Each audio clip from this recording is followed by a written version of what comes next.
Well, tomorrow, a Nashville community activist will be at the White House speaking with bipartisan leaders. Clemmy Greenlee is being recognized for her work in fighting against gun violence, and she's been invited to speak about the Safer Communities Act. WSMV's 4's Sharon Dankwa explains what Greenlee says this trip means for her community. Now, this is the community Clemmy Greenlee says she spent years living in and working to protect against gun violence. And to now get an opportunity to take her concerns to the White House, she says still has her in awe. Number one, get these automatic weapons out of here. It's an issue Clemmy Greenlee has been fighting against for more than 10 years. With my program, Nashville Peacemakers, I take 10 kids at a time off the street. Clemmy is constantly working to stop gun violence, not just in Nashville, but partnering with activists nationwide. A partnership that now has her heading to Washington, D.C., and it all started with an email. I saw, say it, invitation, Clemmy Greenlee, White House. An invitation to the signing of a bill pushing for gun safety. Dear Miss Greenlee, they call me Dear Miss Greenlee.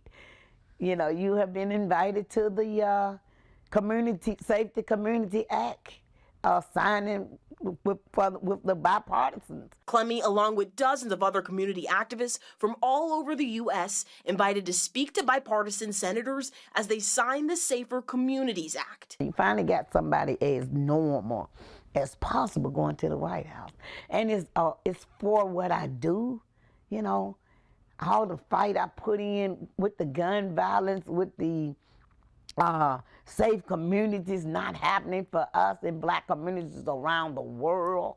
The Safer Communities Act is a bill focused on gun safety, mental health, and school safety that helps make it harder for guns to get into the wrong hands. That victory to us is making it harder to have people of any color and any age to get any kind of gun, whether it's high profile or it's a 38, as easy as they've been getting, and so we can feel safer in our communities. Communities that have for years used guns to take the life of people like Clemmy's son, grandson, and nephew. You got the experience I don't have because of the book sense.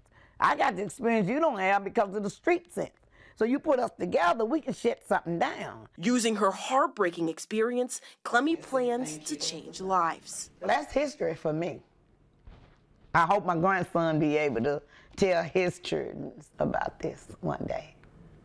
Clemmy leaves for Washington, D.C. on Monday, and although she says this bill will make a huge difference in her community, she says the fight is still not over. In Nashville, Sharon Dankwa, WSMV 4.